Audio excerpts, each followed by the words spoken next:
Zone Australe, avec les peintures Mauvillac Réunion et Air Mauritius.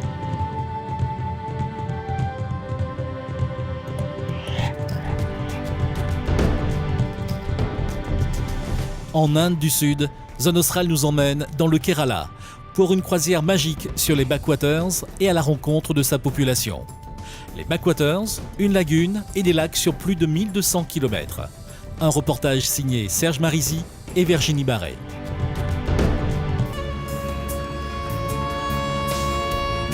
Le clapotis de l'eau, le bruissement des feuilles, le cri des oiseaux et de temps en temps le ronronnement d'un moteur de bateau.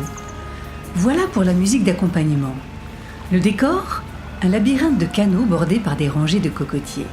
Bienvenue dans les backwaters, véritable théâtre mouvant.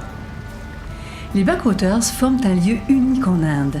Plus de 1000 km de lagunes et de lacs, parfois naturels, parfois creusés par l'homme, qui longent la côte ouest du Kerala jusqu'à rejoindre la mer d'Arabie. Ce phénomène est dû aux vagues et aux courants qui ont créé des îlots aux embouchures des 38 rivières qui alimentent le site. Résultat, un paysage exceptionnel classé par National Geographic parmi les 50 destinations à ne pas manquer. The backwaters is a paradise of India. Les backwaters sont un véritable paradis en Inde, qu'on ne retrouve nulle part ailleurs dans le pays. Depuis une vingtaine d'années, des milliers de touristes viennent du monde entier pour vivre une expérience exceptionnelle. C'est vraiment magique. L'impression de remonter le temps, une découverte permanente tout au long de la journée. Les touristes aiment venir ici.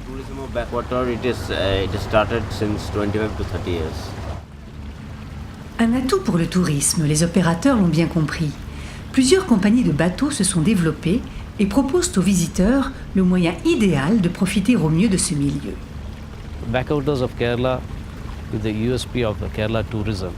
Les backwaters sont les véritables joyaux du Kerala. Beaucoup de touristes ne viennent que pour cela.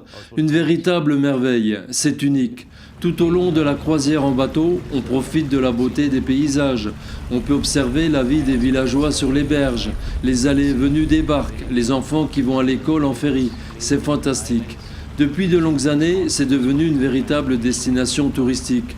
On propose aux touristes des circuits de 1 nuit à 7 nuits. We have packages of 1 night to 7 nights. Ici, les bateaux ont remplacé les taxis et les rickshaws. Sur l'eau, c'est un chassé-croisé incessant de barques ou de boathouses, des hôtels flottants.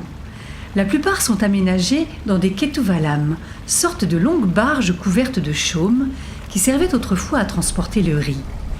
Sous cet extérieur traditionnel, l'intérieur offre tout le confort des hôtels modernes.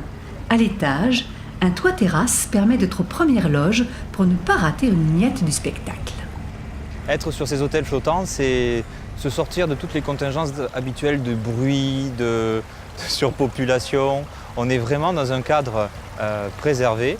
C'est très silencieux, c'est vraiment très agréable. Je dirais même c'est à la limite du voyeurisme parce qu'il faut imaginer que quand on passe le long des canaux et des maisons, on voit la vie des gens. On voit les gens se laver, on voit les gens commercer, on voit les gens discuter, s'aimer, se crier dessus. Enfin bref, c'est une sorte de théâtre glissant. Et vous êtes spectateur un petit peu ébahi de tout ça, et c'est un pur bonheur. Même si l'endroit respire la quiétude et contraste avec le tumulte des villes indiennes, les rivages grouillent de vie. La rivière joue un rôle primordial dans le quotidien des habitants. Salle de bain, machine à laver ou voie de circulation, les gens du coin ont appris à rentabiliser au maximum cette ressource. Les villageois utilisent les canaux pour la lessive ou se laver, mais c'est surtout une route fluviale pour transporter les marchandises. Toute l'économie de cette région passe par ces canaux. C'est un véritable poumon. Il est vrai que c'est un site incroyable. Le tourisme a apporté une vie supplémentaire. C'est bien. Certains habitants utilisent l'eau pour la culture du riz. Et évidemment, pour les pêcheurs, la rivière est primordiale. Rice farm markets, some fishermen.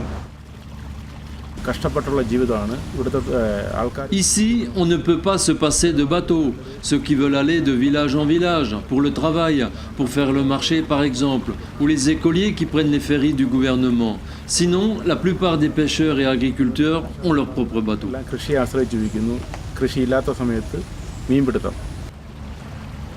La pêche et l'agriculture jouent d'ailleurs un rôle économique important pour la région. Le mélange d'eau douce et d'eau salée crée un écosystème unique dans les backwaters.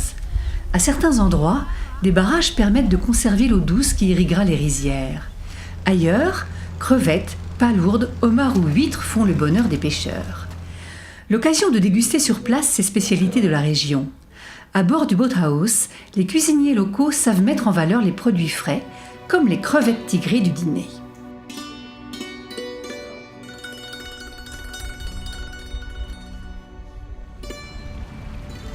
L'Inde des backwaters, en effet, est une Inde apaisée, calme. Une fois de plus, on ne s'attend pas à ça. Et c'est vraiment ça qui est intéressant dans l'Inde du Sud, c'est que tous les clichés volent en éclats et on découvre quelque chose d'autre. On ne s'y attend pas, on est vraiment surpris à chaque fois. Et cette authenticité, elle est revisitée tous les jours. Et là, sur les backwaters, le fait d'être sur un bateau accentue encore cette impression véritablement d'être au cœur de l'Inde, d'une Inde un peu moins connue. Alors que le soleil se couche sur les backwaters, les voyageurs gardent l'impression d'avoir vécu une journée inoubliable et d'avoir été les témoins privilégiés d'une Inde paisible et secrète.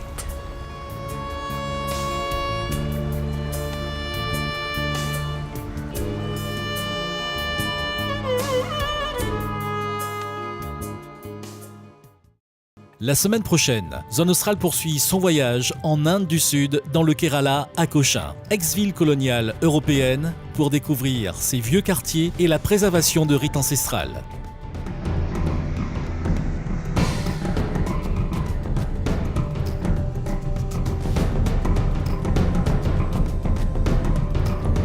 Zone Australe, avec les peintures Movillac Réunion et Air Mauritius.